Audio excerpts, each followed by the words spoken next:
Assalamualaikum, Bu. Bolehkah saya meminta waktunya sebentar?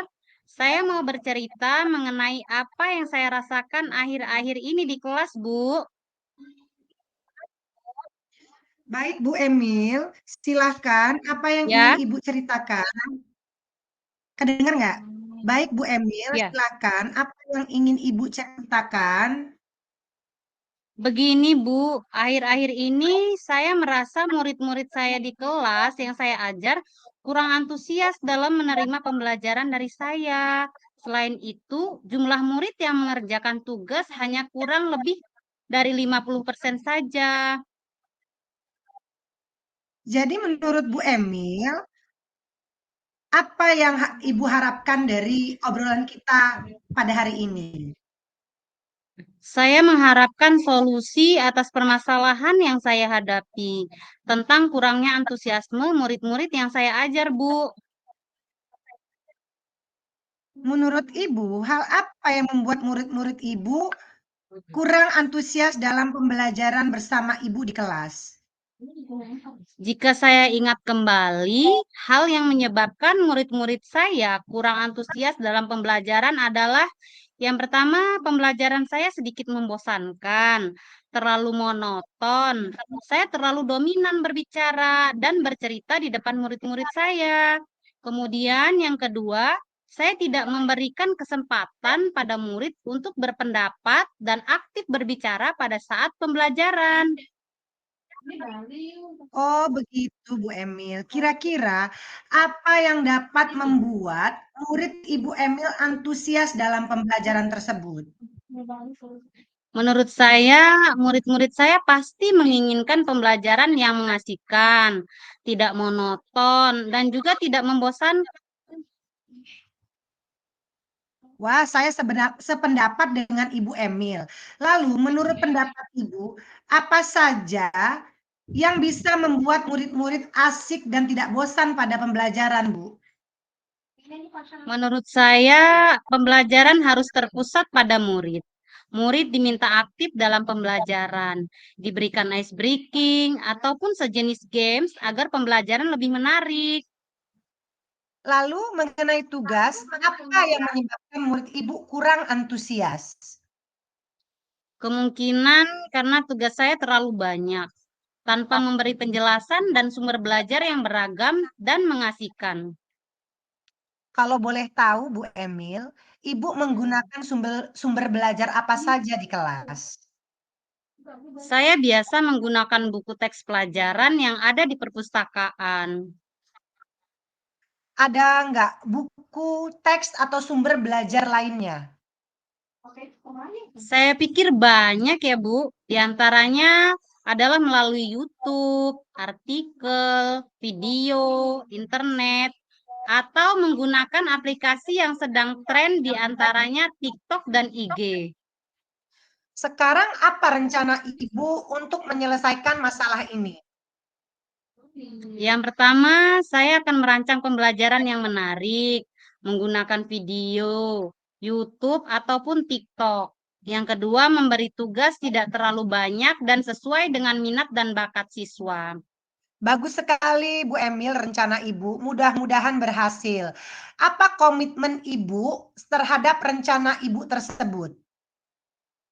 Saya berkomitmen untuk selalu membuat rencana pembelajaran yang menarik serta menggunakan sumber belajar yang membuat murid saya bahagia.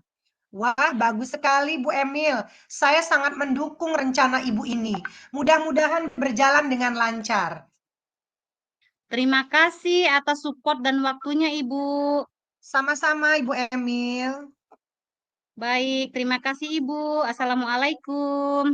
Waalaikumsalam. Untuk kasus yang pertama, yang sudah baik dalam percakapan adalah interaksi yang baik antara coach dengan coachee berjalan dengan baik. Yang masih perlu ditingkatkan adalah memang kalau untuk alur cerita pada saat kita latihan kemarin kan memang masih belum baik, tapi untuk alur cerita sudah lengkap sepertinya untuk kasus pertama. Menurut saya itu sudah lengkap pembicaraannya antara kasus guru dengan kepala sekolahnya.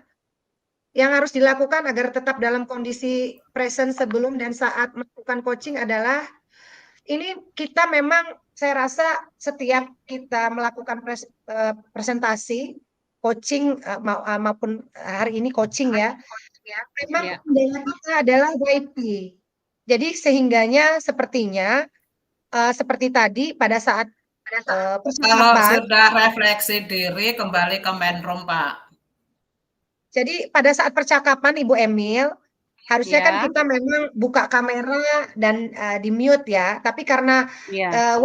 kendala YP tadi sehingganya Ya. kita Ibu Bu Emil harus menutup off cam karena Ya.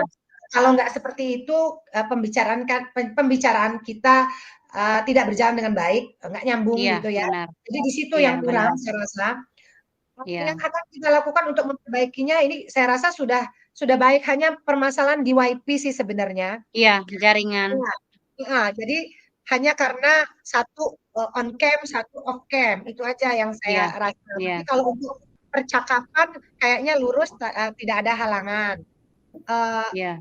Yang saya rasakan di sini pada saat melakukan coaching, bahagia karena artinya berjalan dengan baik pada siang hari ini.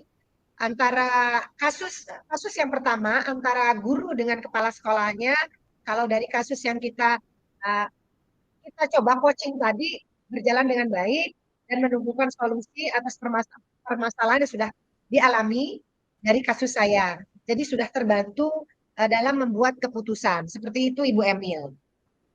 Baik, itu Kasus dari yang kedua, coaching kita. kayaknya memang kendala kita hanya di WiFi. Iya, jaringan. Ini mungkin bukan tanpa sengaja ya, karena memang Iya, kendalanya benar. di WiFi. Untuk kasus yang kedua, coach sudah baik menyampaikan pembuka, sudah ada contohnya yaitu dengan mengucapkan salam, memberikan respon yang baik kepada coach, bisa menyampaikan tujuan yang akan dicapai. Yang selanjutnya identifikasi, memberikan pertanyaan dan umpan balik yang mengarah pada identifikasi potensi coach. Pertanyaan coach sudah bersifat terbuka dan mampu mengeksplorasi. Kalau sudah selesai kembali ke main room ya. Respon dengan lancar, potensi dan alternatif solusi tergali. Ditutup terus kembali ke main room. Memberikan tanggapan dan umpan balik. Contohnya dengan kata-kata bagus, ayo lakukan Emil, itu. kalau sudah selesai kembali ke main room. Iya, Bu. Yang kamu miliki sehingga kamu merasa yakin mendapat nilai tinggi walaupun tidak ikut tes. Itu ya. Apakah hal tersebut mempengaruhi belajarmu? Ini kata-kata yang sudah dilakukan coach. Dengan respon coaching berpengaruh, Bu, karena waktu belajar saya berkurang. Yang ketiga adalah rencana aksi, yaitu memberikan pertanyaan-pertanyaan dan umpan balik mengenai rencana aksi coaching dalam menyelesaikan permasalahannya. Coach sudah mampu memberikan pertanyaan pengambilan keputusan mandiri oleh coach. Coach membuat coach mengeksplorasi jawaban sehingga menjadi jawaban yang lebih spesifik. Yang terakhir, tanggung jawab. Memberikan pertanyaan-pertanyaan dan umpan balik mengenai komitmen coach dalam menjalankan rencana aksinya. Coach di sini sudah mengarahkan coach membangun komitmen. Coach sendiri telah dapat membuat komitmen secara mandiri berbasis Tirta. Contohnya dengan kata-kata bagus, Ibu sangat suka rencana itu, lalu komitmen apa yang kamu lakukan untuk menjalankan rencanamu ini. Demikian refleksi dari kedua kasus, dari kasus saya, Depi, dengan Ibu Emilia Sari. Demikianlah refleksi kami, kelompok 3. Saya akhiri. Wassalamualaikum warahmatullahi wabarakatuh. Waalaikumsalam warahmatullahi wabarakatuh. Kita kembali ke board utama ya, Bu Depi. Ya, baik.